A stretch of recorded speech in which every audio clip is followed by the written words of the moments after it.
Two, one, and we're live. Episode 11 of World of Lifting Podcast. We have special guest Anthony McNaughton, physical education major, sophomore at SUNY Cortand. How you doing, man? Good, man. How are you? I'm doing great. So now the first question of this podcast is something I always ask is, how did your journey in this sport begin, powerlifting?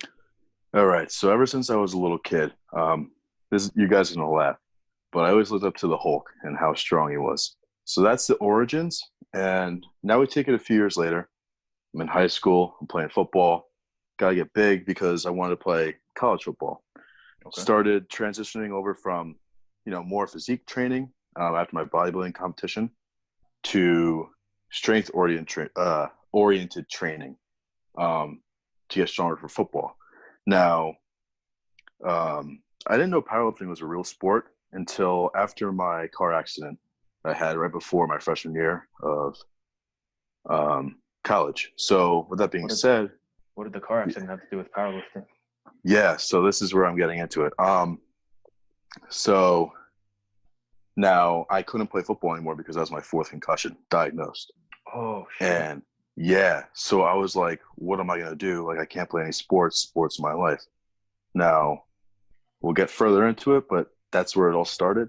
And powerlifting became my alternative. And started like that. So in that answer that you gave, so you did bodybuilding with football. Yeah, yep. So that's football, how important was football to you? Football was my life, man. Ever since I was a freaking kid, that was my life. And when it was taken away from me like that, it was a culture shock in a way. What position did you play? So I played inside linebacker. Oh, okay. Yeah, right on the defense. I actually have no idea what that is, but I just asked. But yeah, it's the best position. So you also did bodybuilding? Yeah. So what division was it? Like classic physique, or was it? So I should have been classic physique. Instead, I did regular bodybuilding for the NPC. Now, I was a natural bodybuilder, and at the time, I didn't know what organizations to join for natural bodybuilding. So, NPC was the one that appealed the most to me.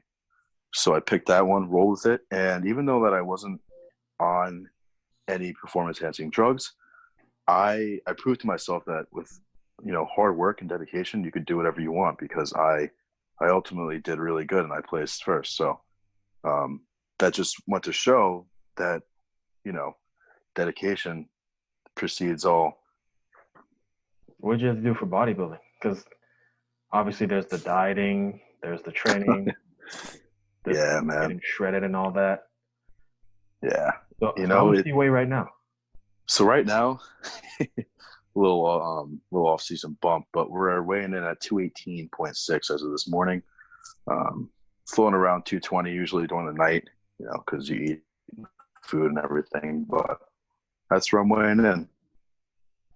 So what is your stage weight when you were a bodybuilder?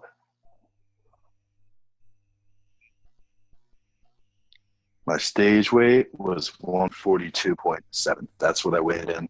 And yeah, it was crazy. 142? Yeah, 142. Holy moly. Right. That's freaking insane. How much of a time period was this? Yeah, so I competed my junior year of high school, right in May. So that's a lot of weight when you put it in perspective. I can't even do math right now, but that's like 50 pounds, something like that. So I just think that's crazy. Even in a course of 50-pound gain in a course of 5 years, that's a lot. 20 minus 1. I think that's damn near close to 80 pounds. Holy. Right? Freak. Yeah, that's crazy. Yeah. But yeah, enough about that. Let's. So you currently go to SUNY Cortand, right? Yeah, SUNY Cortand. So you're currently a physical education major, which I am also. So why did you pick physical education?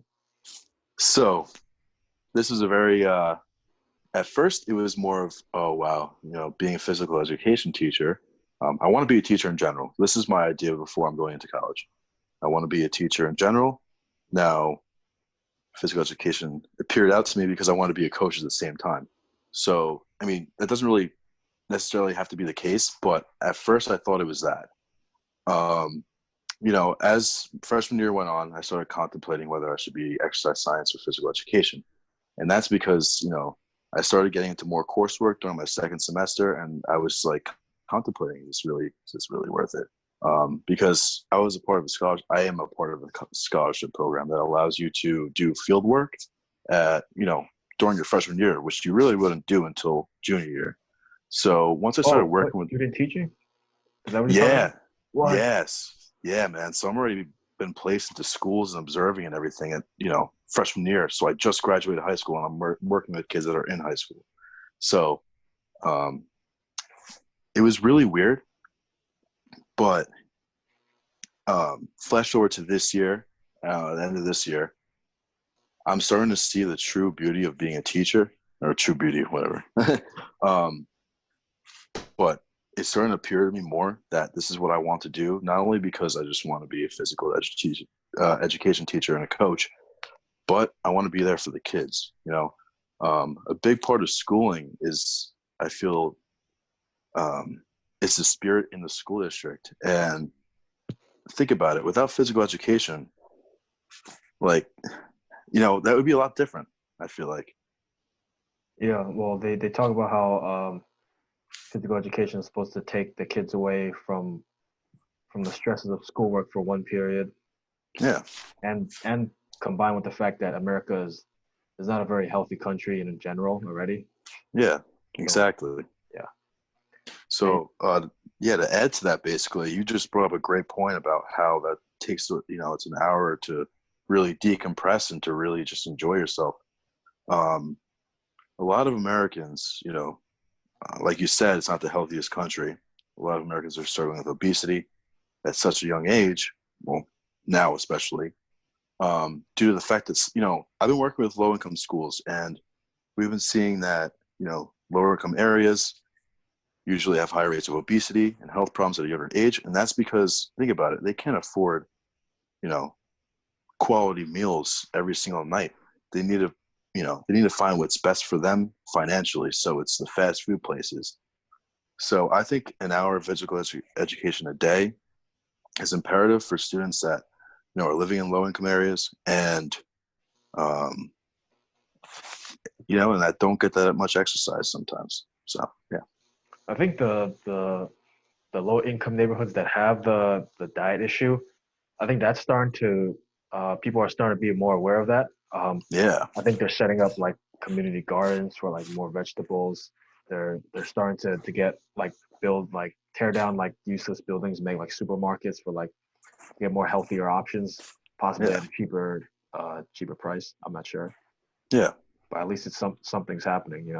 Exactly. And we also see in fast food restaurants, hence McDonald's or something like that, they're adding more greens and vegetables and fruit, like not fruits, but vegetables to their diets. So it's giving them more of an option. And this is the progress that we need to see. It's not going to happen overnight, but slowly, I know we went off a little topic, but it's a great point to be I mean, brought up. that's your physical education major. We both knew it. Yeah, exactly. But anyway, but the bulk of this podcast, we're going to start off with is powerlifting. So what a so you so powerlifting, obviously strength sport, squat, bench, deadlift. So I came into powerlifting the same way. I didn't know this was something you could do. Like I always Yeah. thought it was like, oh crap, if you're lifting professionally, oh it's Olympics, right? So Hmm. that's what I thought. So like what was your like first exposure to it? Yeah. So this is funny. My coach now, Luke Ram, my first my first day at the SUNY Cortand Life Center working out, I saw him and a few other people working out, and I was like, why are these guys like bending like pretzels on the bench press? And why are they putting so much weight up so fast? That was my first initial exposure. I've heard of powerlifting, but I didn't know what the actual sport was. And that was my first little exposure to it. And I think it was like I was like, what is going on? You know? Yeah, I think my first exposure to it was when I saw like the big arches. Yeah. I was like, how the hell are they doing that? Like, Yeah, like what? that's freaking insane, right? Yeah. I'm like, is that even good for your back? You know? Yeah, but as we develop in the sport, then we realize it's Mm-hmm. that's not really an issue. It's more technique and whatnot, and it's allowed. Exactly. But Yeah. what do you love about it, the powerlifting? So the biggest thing that I love about powerlifting is that yes, it does challenge you mentally in the fact that, okay, we're going to go heavy. Let's push it to the limit. But it also tests your patience. Now, Oh, this being, I wanted to, yeah. So, you receive a block and let's say, you're excited to put some weights up, but you see it's, like RP 6 to 7, low RPEs. And, you see tempos and it's like, oh man, I would just love to just go off program and really just see what I could hit. But, it comes down to, I can go off program today and mess up the yeah, future, or I could take this step by step and become the best and really put up numbers. And it also tests patience in the fact that a lot of people clout chase on social media to put up these weights. And, because now powerlifting is starting to kick off, I feel like. it's more mainstream. Yeah, Yeah, yeah. So people are seeing other people hit numbers and they're comparing their chapter ones to other people's chapter 16s. So that's testing your patience in the fact that, wow, like, okay, he's putting up this weight. Why am I not putting up this weight right now? It's a process. So I think that patience and the process it's very humbling, very humbling. well, the problem with Instagram is that it's glorified. Everything on Instagram is shown as something. It's like every lifting training day that I have ever done is like sunshine and rainbows. Like it's never like they never show like the minor strains, the bad training days where you don't hit your numbers, and like it's like part of human. I don't know if it's part of human nature, but it's like you want to show that you're strong. You don't want to like, why am I posting like a 135 squat warm up when I could post my 700-pound max? Like, Yeah, yeah. yeah, Like that, why? that that's why it confuses the younger lifters. Yeah, because it's like why post the steps like building up to something great when I could just be like, let's do something great, quote unquote, which may Yeah, not be so great. yeah. Unless you have like a legit coach Yeah. programming you specifically, you should not be maxing out so often. Like Mm-mm. you can easily lead to injuries. And that's what I learned the hard way. I'll tell you that. I feel like most of us that are, that are in this sport now, we learn the hard way. I well, Ego and yeah. Thank God for me, I didn't because I went through a period of time where let's see, my noob gains, right? My noob gains were insane. I think there was a I increased my deadlift like 100 pounds in 2 months, and like Jesus. it was just because I maxed out weekly. Like every Yeah. week, oh, it's Wednesday. Oh, that I guess I'll do another max, and I kept hitting new maxes. So I was like, okay, oh yeah, I guess this is not my true max. So I kept flying up until like then I started to not like hit maxes and stuff. Yeah. But like thank God I didn't get like snapped up during that period of time because Yeah. it was exciting, but it was kind of stupid at the same time. But yeah, so so how long have you been powerlifting? So since November, so that's I can't even count my fingers. No, it's okay. So Wait, November. November 2019? Yeah. Yeah. November 2019, I started. Wait, what? December, Yeah, January, man. February, March, April, May. That's half a damn year. Man? Yeah, dude. Oh my God, only 6 months? Yeah, man. I'm not playing around. I mean, well, you didn't start. It's not like you just started working out 6 months ago. Exactly, Yeah, exactly. And that's where people get confused. And that's where when people are like, oh, I want to get as strong as you, as fast as you do, I'm like, whoa, slow down. I've been an yeah. athlete since I was 4. I've been bodybuilding previously. I've been lifting since I was 13. Slow down. I think I'm approaching my fourth. Uh, Ooh, like, I think I started back in summer 2016. So as soon there as you June, go. July hits, it's my fourth. Yeah, But yeah. I spent most of this year injured, and due to this pandemic lockdown. It's not fun at Man, all. I'm telling you, once you get back, you'll be putting up 585 like it was nothing again. Yeah, hopefully. Well, I got the knee wraps, so Yeah, there you go. yeah. But let's see. So in 6 months, what are your progress been like? Because your freaking numbers are fucking dumb for 6 months of lifting. It just Yeah, man, I appreciate that. So, I was on a linear progression program, RP based, and it was really hard for me to get the hang of it. I was like, RP, what the heck is this? But my coach, being the great coach that he is, actually, who is your coach? yeah, Luke Graham. Yes, looking up. He was 242. I believe he took. I don't want to like say this wrong, but he did something good in the weight class. So let's just say that for now. Something good in the weight class. Yeah, he's gonna hear this and he's gonna kill me if I say the wrong thing. But the guy's lived this sport his whole life, and just being under his wing, my linear progression program was more of like a boom program because man, I can't even tell you my numbers went up in like I didn't even know what was going on. It was that awesome to the point where I was just like, wow, like is this even happening to me? Like and you got a lot of critiques of the fact like, oh, you're jumping on stuff, blah blah blah, and I get that, but it's jumping on stuff as in steroids. Yeah, steroids and PEDs.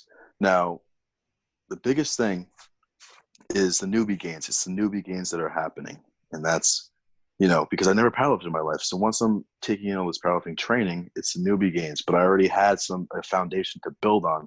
So my newbie gains aren't really newbie gains, if that makes sense. But yeah, like newbie gains don't really hit you until you have like perfect technique.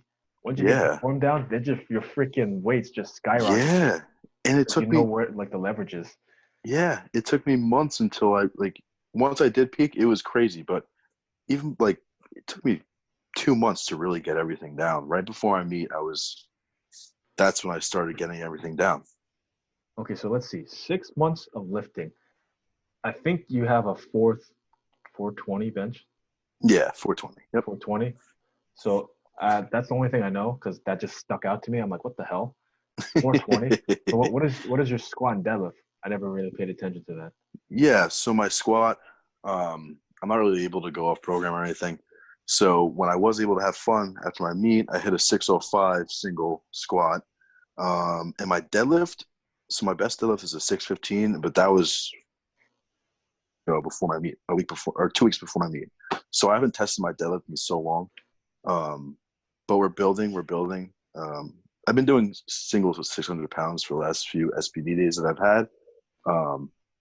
Just to keep that repetitive behavior and just keep building on it, and it's just been feeling amazing every single time.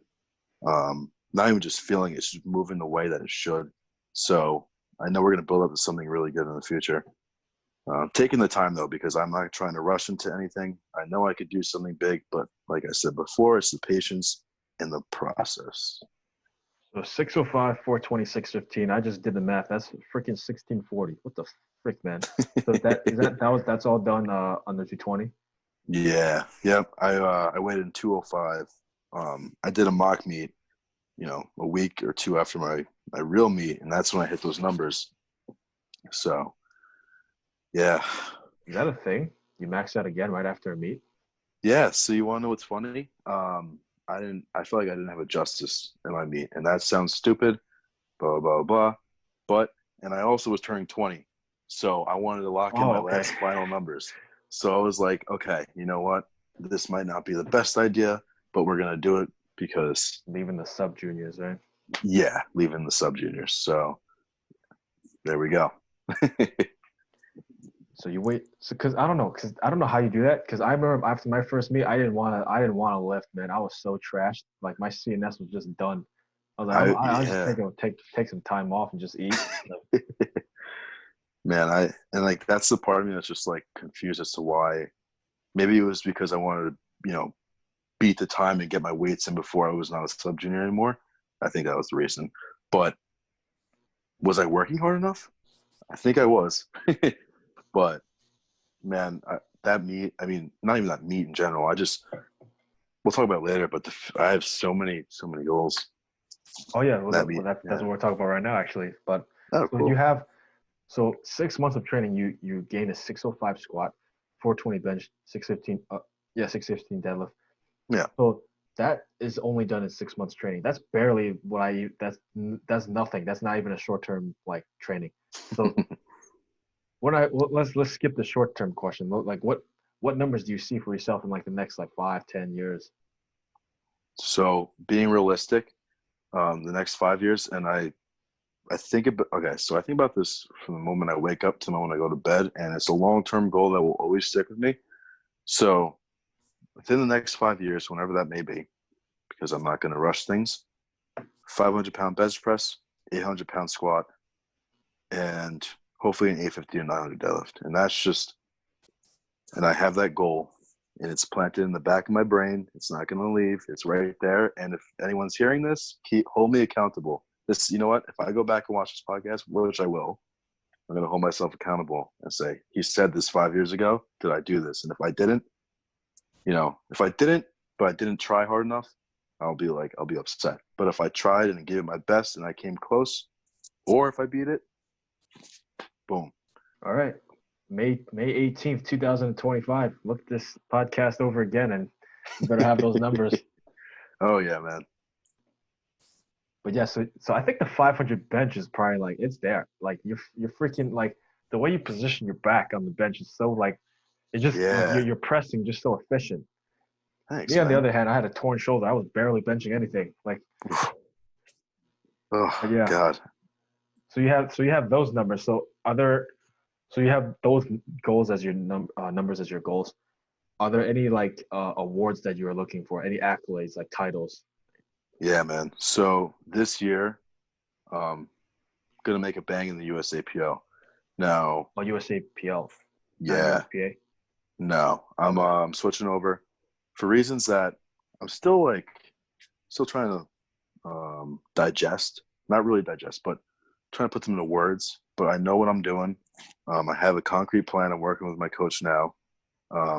Man, I just want to have some fun. I want to light things up, and honestly, I could see myself doing some damage. I have that mentality where it's like, if I fall short of anything, if I short myself of anything that I put my mind to, it's just not going to happen anymore.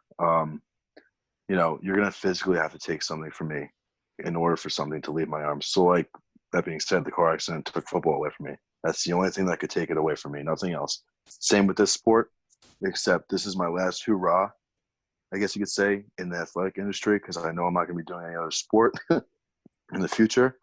So, it's the end game, if you want to call it that, but it's the beginning to the end game. That's interesting.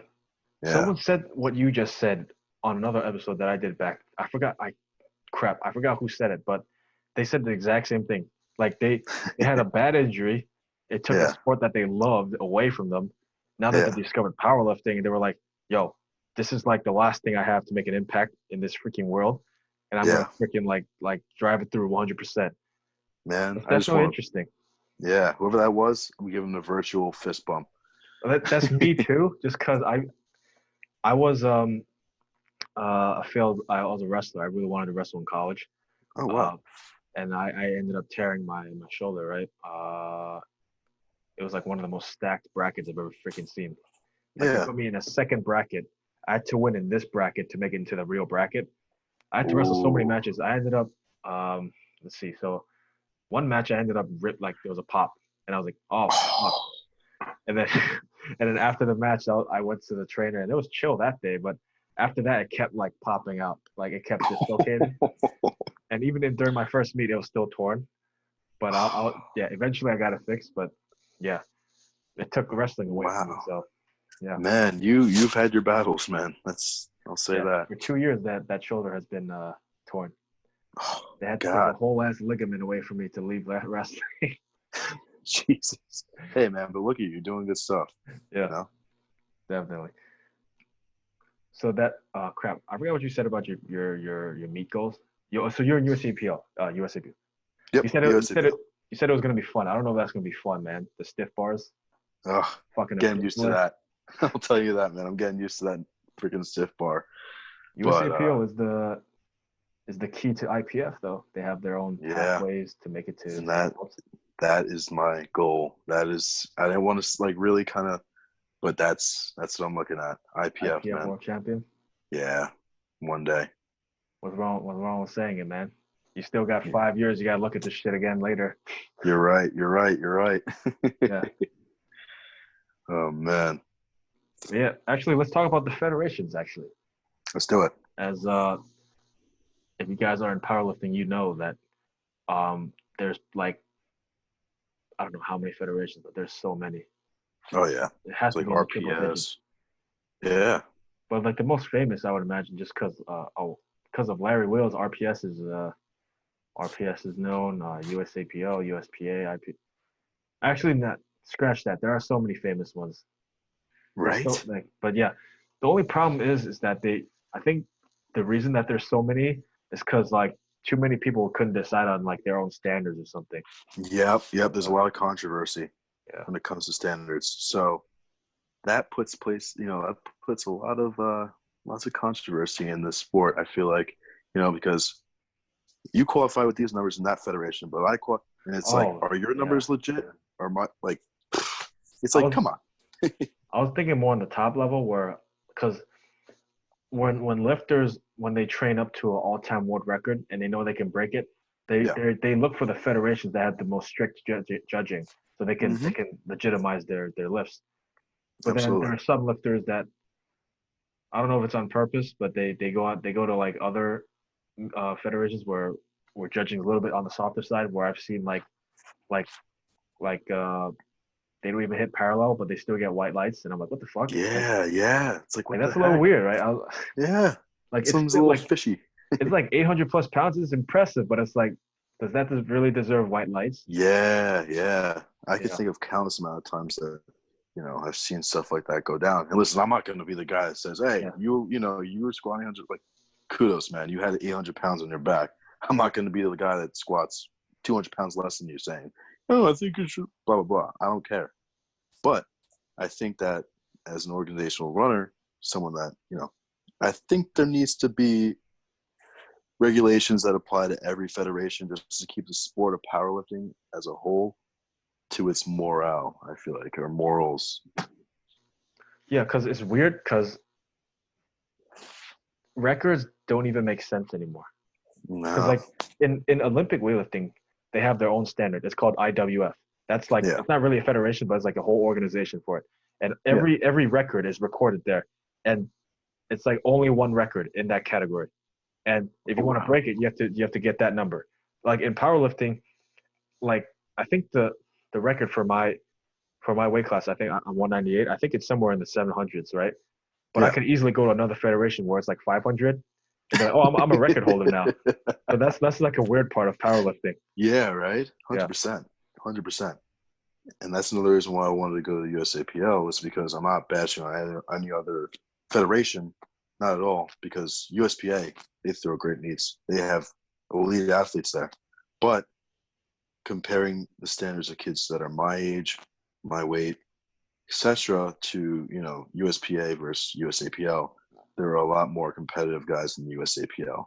And now I want to throw myself there because, man, I love some heat. I love when the bullseye is on my back. I want to be the guy that has, you know, 5 other guys in the same weight class that's going to come neck to neck down, and you're on your last lift, and it's like, okay, is he gonna secure this lift? Like, I want it to be so tight. I don't want it to be a breeze. I want to go in there and oh, you want it to bulldoze be over people.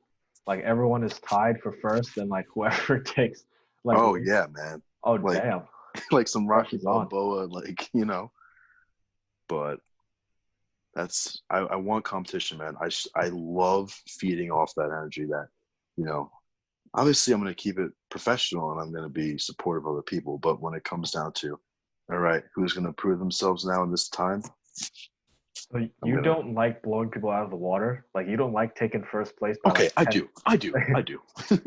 Everyone does, but like to an extent, I mean, well, actually, well, we're talking about the top lifters in the world. I don't know if that ever happens. Yeah. Does that ever happen? I'm not sure. Unless there's someone that crazy. Right?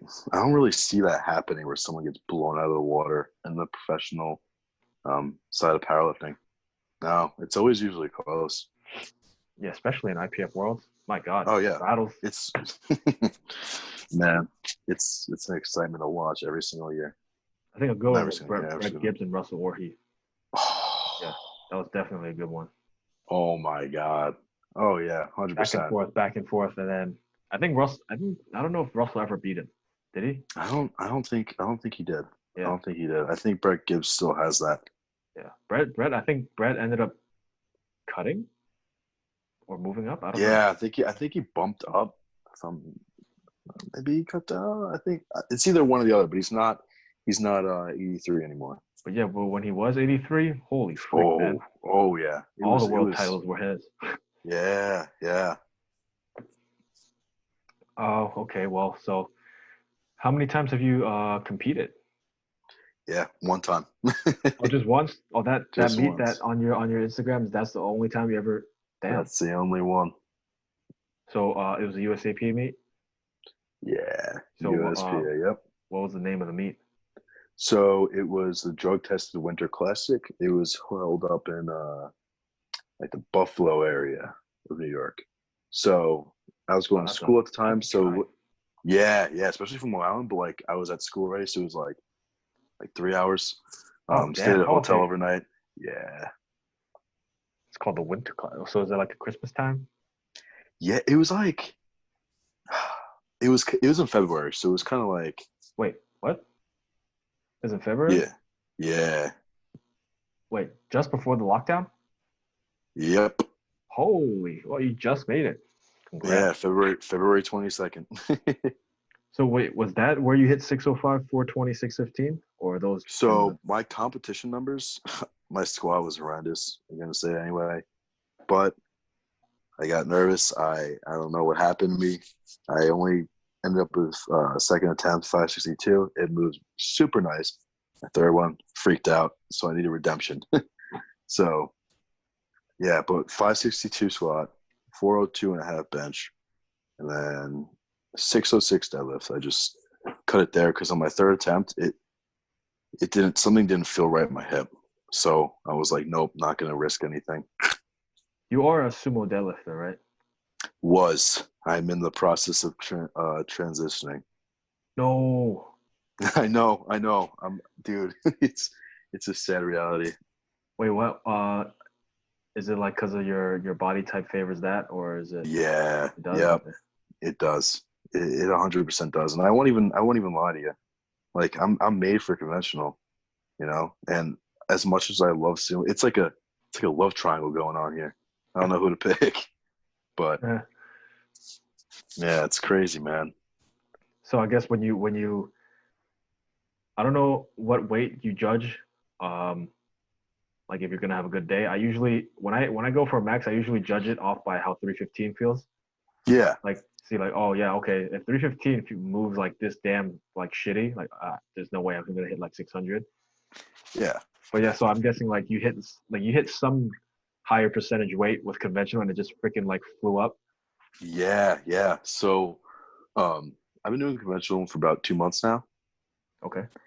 And so like at first it was really weird. Oh my God. Yeah, at first it was really weird. So I was getting thrown in a lot of pause deadlifts. Still am. Hate them. But they're doing a miracle for me. Still working with the form, but now it's getting more comfortable. I'm starting to learn more of the hinging technique used for conventional as opposed to sumo. And another thing that my coach stresses to me, because he has like his own unique pull. If you ever go on his page, you should. I could actually send this to you after, but he has a really, really unique pull that he made by himself. He kind of took a bunch of different techniques and blended it all into one. So the biggest thing for me was getting used to how close the bar was to your shins. Now, when I conventional, they're very, very far. Wait, conventional pullers have the bar farther? So this style of conventional that he's teaching me, it's so much more different than any other conventional you'll ever see. I see that, but I am a lot farther from the bar than I was sumo, so I'm getting used to that. It's weird. At first, I thought it was weird too, but I'm like learning it now, and it just feels so good. That's Yeah, strange because I always wondered. I always thought if the bar was farther away, is not a good position. Also, and I thought that's what it I was like thought. more like pressure on the lower back just because the bar's farther forward. Yeah, and that's what I thought, man. It's crazy. There's a whole science behind it, and he ran it down with me for about 3 hours one night, and just broke it. Yeah, just like it was, it was. At first, I was frustrated as hell because I was like, "This doesn't feel right." I was freaking out. I was like, "I just want to be able to deadlift again." But after he really took me through a whole series of breakdown and explanation, I wish I could explain to you guys how this worked. I don't really know the science and mechanics behind it just yet to explain, but um, it's crazy. You know, it's definitely something new and not something that I've been used to. Well, so in relation to a sumo, because I like to line my shins up right there, like Yeah. I'm right there with the bar.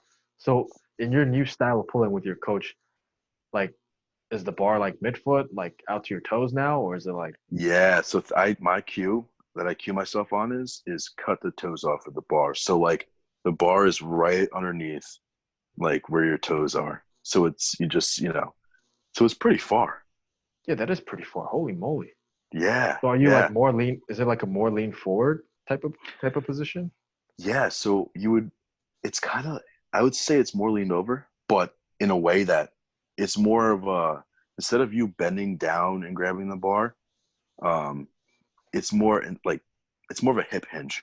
Okay. So it's kind of hard to explain, but it once you get the hip hinge down, it's everything. So um, if you sink your butt down low and you're reaching over, it's gonna put you out of position, and that's where it gets bad.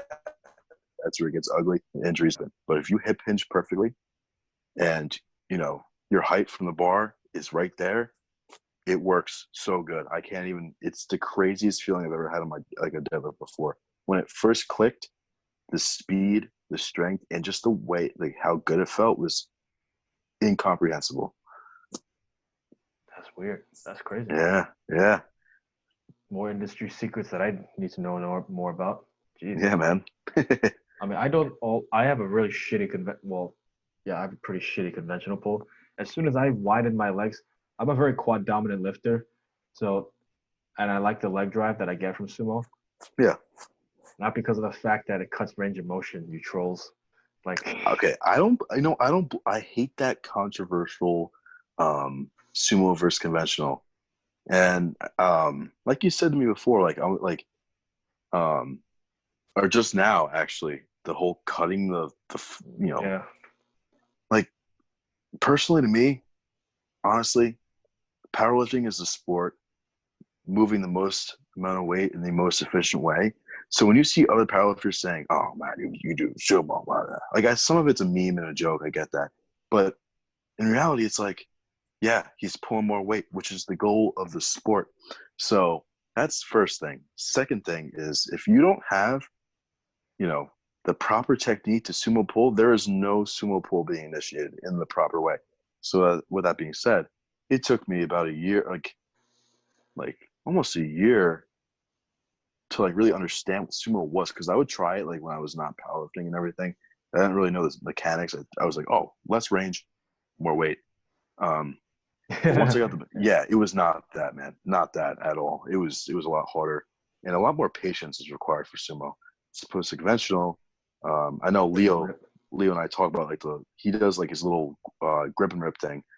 Um, it's more of like a less technical, but more of like a Well, because Leo's in a different sport though. He's a strong man. yeah, Like he yeah, has he does purposely round his upper back for his pull. I noticed. yeah. But yeah, he's also allowed to wear straps, which it could change the technique a little bit. Oh man, So I wish. yeah, my God, if powerlifting allowed straps, oh, no more bicep tears. No more, no more. Those look freaky though. Oh yeah, dude. I'm like, oh, Oh yeah, if I I was gonna have, ask if are you a hook gripper or mixed gripper? I'm a mixed gripper, so I'm a little scared about those bicep tears. Oh, yeah, that's the reason why I made that switch. Is once it's like more about like once you get over the pain of the thumbs, Yeah, and then you're chilling. that's what I'm saying. I think I'm gonna make that switch. To be honest with you. The good part about being a hook gripper is that pulling in straps doesn't really translate to a mixed grip. Yeah, But when you pull in straps, you can. I did this experiment where I pulled, so I pulled 535 with yeah, straps, and then that was a new max at that time. And yeah, then like a few months later, I took off the straps. I pulled 545 with just my hands, hook grip, and yeah. it still came up. So That's like awesome. it translates like a lot better just because Oh, like the 100%. positioning is the same. Yeah, man. It comes down to that. Yeah. So that one meet, what was the prep like from your coaches? Yeah. So, ran me on a linear progression program. Basically, there was two key factors going into this prep. It was A, okay, he's never powerlifted in his life. I have to get him into the technique. And B, he just signed up for a meet. So now we're running against the clock. Wait, you didn't sign up Like, for the meet? so like I did before I even wanted, like, okay, funny story. I signed up for the meet before I even got a coach. Isn't that funny? Yeah. So anyway, he's basically my savior in the situation. Um, so when I addressed my situation to him, he was like, all right, like me personally, if I was ever coaching and someone's like, yeah, I never powerlifted, I signed up for a meet in 2 months, get me strong, you know, around that realm. I would be like, excuse me, like, you know, so him, the way he handled me and really, really got me to the point where I needed to be was just incredible. And I think a lot of it goes to the linear progression program that I was on. Um, I am a huge believer in linear progression. That's just me. That's my style of training. It works the best with me. And so that's what I was running on. Um, so, basically the whole prep went really good. Took things slow, increased the RPs gradually. But once we got to around 3 weeks out, or 4 weeks out, I should say, I kind of pre-peaked. So I peaked earlier than I should have. And it's because it was my first meet prep and I was getting excited because I was getting so strong. Now, that being said, I took things, I got ballsy and everything went heavier on my singles and everything was going great. So my mentality was when I was hitting these singles and I was like, oh, I'm hitting these singles and they're nice. I'm going to hit way more than this in the meet. My 584 single was at an RPE of 7. So it moved incredible. I was like, okay, we're good. We're good. So every time I squatted from there on out, it was like, I have to if I don't get this, there's something wrong. And one day, one training session was just not feeling right. And I easily could have just backed off, told him, addressed it, went later. But I was like, I have to hit this, right? Because I hit this before. And that's a huge misconception. That's a huge wrong turn. And boom, what do? I get folded by 573 pounds. Folded. And I'm talking like, gym fail, like all over the internet. Like, Like you went forward? Like, oh yeah. Oh yeah. Sandwich. And my adductor was not feeling good. Basically my mentality just went like right before my peak week too. So, when the hell was going to be lifted off my shoulders, I was just getting into the hell. So my peak week I was really mentally just groggy and upset and pissed off. And then the night before my meet, I had like a huge panic attack because I was like, oh God, like my training hasn't been freaking out. I was up till like 3 a.m. before my meet and my, lifting started at 9. So, holy moly. man, yeah, my mentality was not there. So I'm going to be making a video on YouTube about mental toughness, and I'm going to be incorporating that story because I believe people should know. Well, yeah, anxiety is definitely a big one. Um, I definitely deal with that with especially with powerlifting. But like I actually focus on it the night before. I try to get as much sleep as I can Yeah, leading up to the meet, like 2 weeks beforehand. I yeah, try to get my sweet spot is around 7 hours, so I yeah, try to get that or more, just so like my body's feeling ready. Because like 100%. people don't know, like you're off by an hour or two, it makes difference. Yeah, it does. It really Yeah, does. Like it might be the difference between you taking second, you taking first. Exactly. Like that 1 hour of Exactly. sleep might have cut off like 20 pounds, and you're like, oh fuck, I can't lift it. Right? Yeah, that's the thing too, because there's a lot of factors with training. There's your sleep, your habits. Like if you're drinking every day, if you're staying Yeah. strict with your training and diet, like yeah, there's many ways you can make progress. But Yeah. if you're just having bad habits, that's not good either. Exactly. Exactly. It all comes down to good habits. Yeah, you hear like the stories of like the bodybuilders. They were basically like that's all they did. Like Yeah. they didn't hang out with their friends. No. They just lift, eat all my meals, go to sleep at like 8 p.m. or something. Yeah. And that's, oh my God. And that's what I did when I was bodybuilding, man. It kind of got unhealthy because I was just like, an isolated bunny. But like, um, That's a weird powerlifting term, is, isolated yeah, bunny. right. Yeah. I don't know why it kind of Could just popped into my head. have been like a monk or something, like in a mountain. um, but yeah, no, it like, I don't even know. Yeah. So let's explain what RP is, because I just know what it stands for, like rate of perceived exertion. Yeah. How does that even work in programming? Yeah. So basically, when I'm trying to explain this to people, um, I basically tell them this to start off. There's a scale, okay? Obviously, RP, rate of perceived exertion. Now, let's take an RP 6 single. Let's just say you take a 6 single. That means you have 4 reps left in the tank. RP 7, Oh, 3 reps. RP 8, 2. RP 9, and RP 10 is a max. That's the easiest way RP to put 10 it. is like nothing. You have nothing left. Yeah, that's like nothing left in the tank. Oh, Now, what people think RP comes down to is, oh, if I'm feeling good today, like it's like they think of it of like as of like, oh, how good am I feeling? And that's where like it gets a little like, I don't know, like because if you're feeling good, you may not be able to put the weight up, but if you're feeling bad, you might undershoot a lot. So it's like it's kind of very controversial when it comes to RP. So um, I like how I'm being programmed RP and percentage based backoffs. So it keeps me in that working mindset. I mean, I don't know. RPs, it might be overused because RPE sounds fancy. Oh, RPE, what is that? Like people Yeah, just right. throw it around like it's like something cool. Like, dude, Yeah. it's legit training. You can't Yeah, just it's throw it like, around like it's nothing. and now we go back to the social media stuff. Yeah. You see some of these big lifters saying, oh, single at 8. It's like you see some, it's like, oh, single at 8. And you hit a single. It's like, oh, it felt pretty good. Yeah, move fast. RP8. It's like, no, no, no, no, no. That's not how it works, buddy. Oh yeah, you're right about that. It's like they think it's a rating system, right? Yeah, Yeah, yeah, yeah, yeah. It's not. It's based on how hard. Like the higher the number is, that's like the harder you're pushing. It's yeah. not like 10 out of 10. Oh yeah, it felt so good. It's like 100%. Like no, that's not how it works. Yeah, it's weird. Right.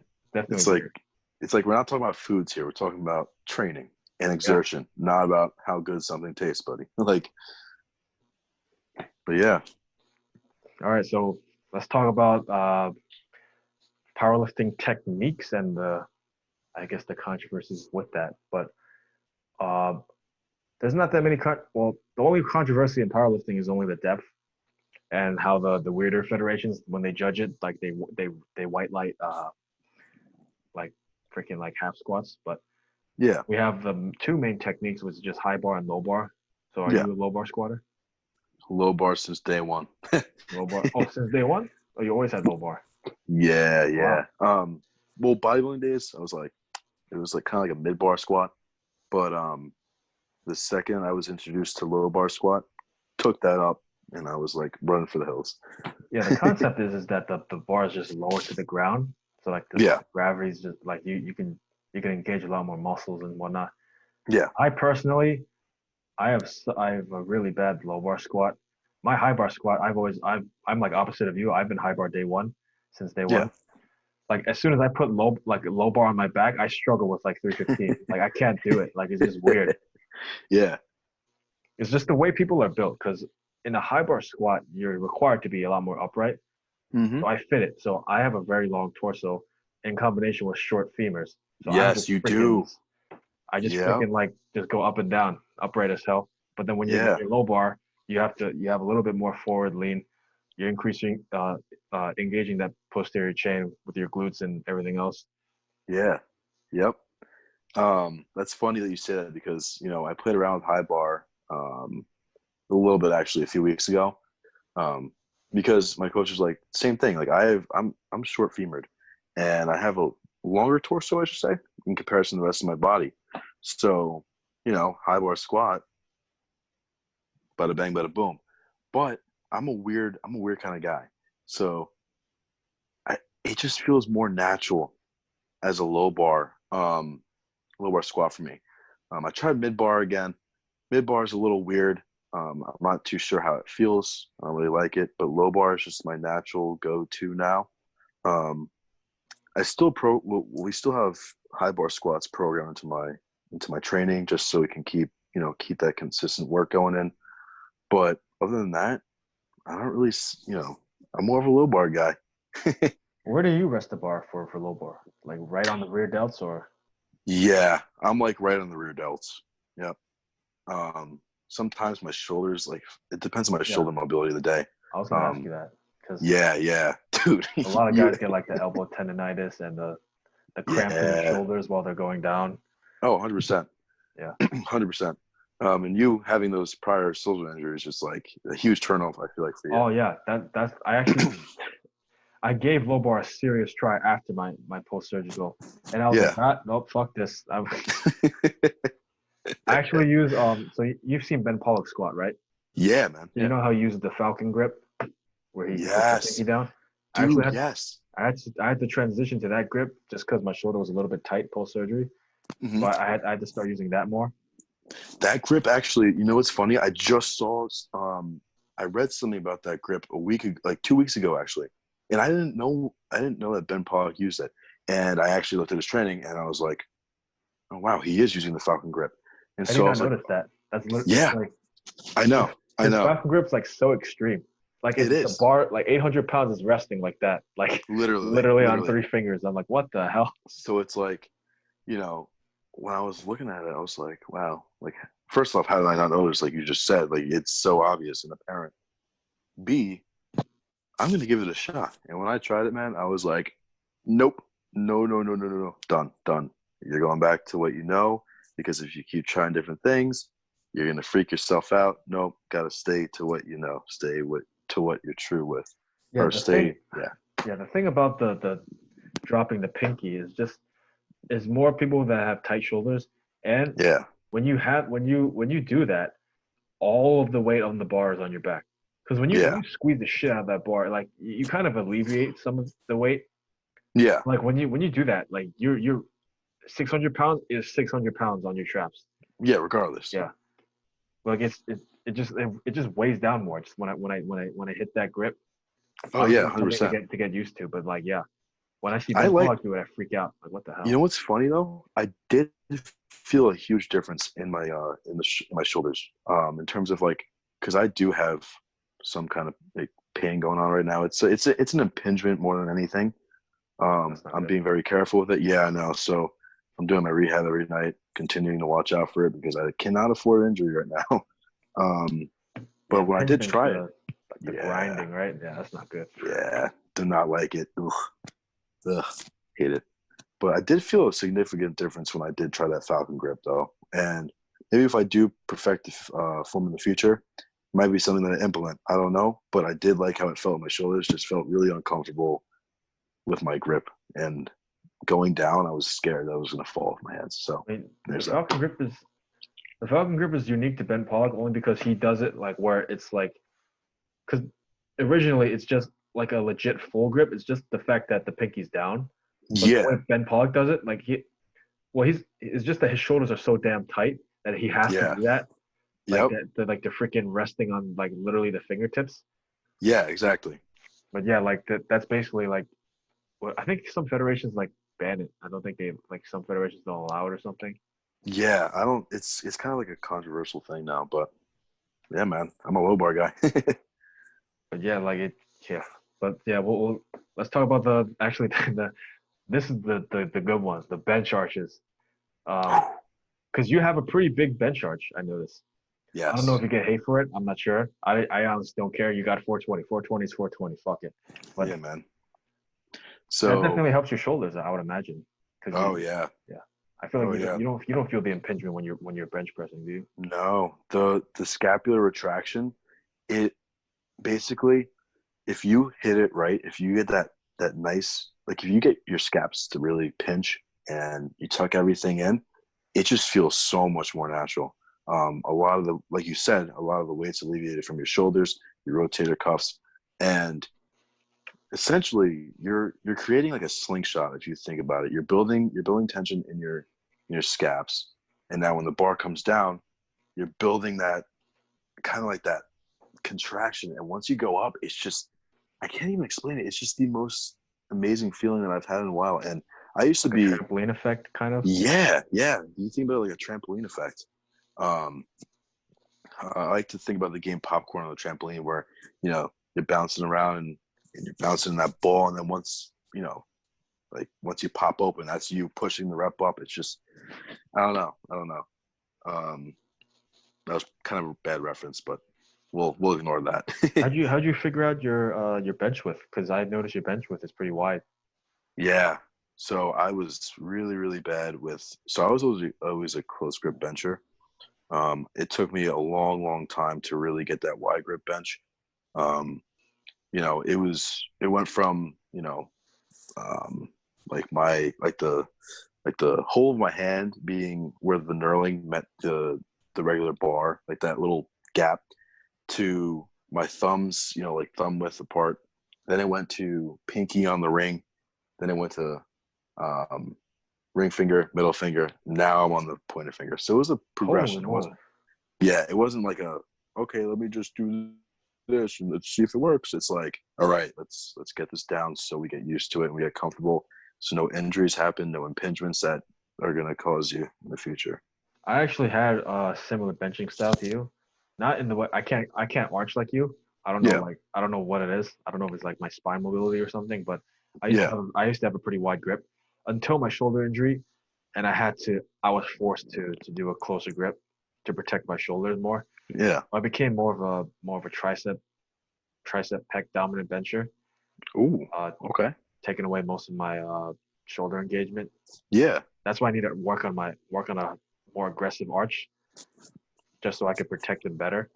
yeah, Like people don't understand that too. The arch it's kind of natural in the bench a little bit in terms that you want to do it to protect your shoulders. yeah. Like you don't want to completely flat back on the bench. Like you don't want that. You could easily tweak your Exactly. shoulder. Yeah, yeah. Exactly. And it's very looked arches are looked at as a bad thing, but I can go into the whole science behind it right now. But for purposes of getting on with this conversation, I believe that it is so beneficial, especially when you're putting up weights that are incredulous. So like, um, for example, like, you know, when you're flat backed, I just feel like you said, it's just, you know, you're I'm trying to think of the way to put it. Like, I know when I was flat backed and I wasn't having an arc, my extension and it just didn't feel normal. In my shoulders, it just did not feel Yeah, normal. there's too much movement. Like it's Yes, yeah, yes. Nothing too was free. tight. Everything was loose. And I couldn't create that tension that I can when I create the arc and I retract my scaps. I didn't have that tension. So when I'm making this arc and or arch, not arc, this arch and this scapular retraction, this is just it's setting me up for that tightness. And I believe that tightness on the bench press will give you that better bench press. It took me a while to understand that, but now that I'm putting up these numbers, it's like, It's even a great example that my friend uses architecture. If you yeah, look at major bridges, a million arches, man, like under the freaking bridge. Why do you think that is? Because exactly. it's so supported. Yeah, literally. That's literally the perfect reference. Yeah. but like the people are afraid of lower back issues. It can happen if you overarch to the Yeah. like, but if because like the problem is like you're not directly loading the spine when you're benching. That's the thing. Yeah. You're not, and there's no compression. It's just a rainbow. It's like Yeah. creating that bridge, creating that freaking support, trampoline effect, boom boom. Exactly. But the one of the crazier arches is I don't know if you ever watched Team Japan. Like Ooh. their arches are freaking insane. They don't even R- they have That's like the 1 millimeter bench press. It's like crazy. I think they that's have a lot freaking of the world awesome. records. Wow. That's Yeah. awesome. Yeah. Like a Sean Noriega thing going on. Is that hamstring? Yeah. Yeah, that guy. Yeah, hamstring Yep. Bobby. Yeah, Yep. You or know, like it's a pug funny. the goat. Yeah, Pug. Oh, I love Pug. But what you call it? I actually my arc setup. I talked to Sean about his arc a little bit, his arch, Noriega? and yeah. Oh, you know him? Damn. Yeah. So like, I was talking to him about it, and he was giving me like some pinpointers. You know, obviously he's not my coach, so whatever. This was like a while ago, and I took some of his key points and implemented it into my arch, but he gets a little like, uh, I can't bend in that way to the extent where his range of motion is just it's just nothing. Like Just a I little like I can't even extension. fathom it. Yeah. I'm like, good for you, man, because you could put up weight, but like I can't even fathom how his body can bend like that. And oof, God, it's like the McDonald's arch. Yeah, I actually lift that ganglion strength here and there, and Yeah. if you guys don't know ganglion strength, that's where Larry came from. But Oh. one of the coaches there, he's not there anymore. He coaches somewhere else now. He put me through. He has an 820 multiply bench press. So he put me through a setup. I think it took me like 5 minutes to get into position. Like Yeah. and like during the pressing, my lats were just they didn't have it. Like I just started cramping so hard. Yeah. It's because like the setup, like he arches so damn hard that your muscles just like they're like, what the hell are you doing? And it's Oh, like fuck you. 100%. 100%. 100%. But yeah. But that's basically it. That's basically our everything I wanted to talk to you about. But is there Cool, man. anyone you want to shout out from SUNY Cortland? You know what? I'm going to shout out everyone at SUNY Cortand because we're all grinding. And it's like a family up there, man. It really is. I have a lot of support up there. It's great. It's great. But yeah, man, it was Yeah, great talking with you. yeah, it's been a pleasure. Yeah, dude. So Thanks for coming on. Actually, yeah, no problem, man. Hey, we'll definitely have to set something up too. I might see you for my YouTube a little bit. oh, all right, All right. all right. That's it for the podcast. Signing out, guys. Peace.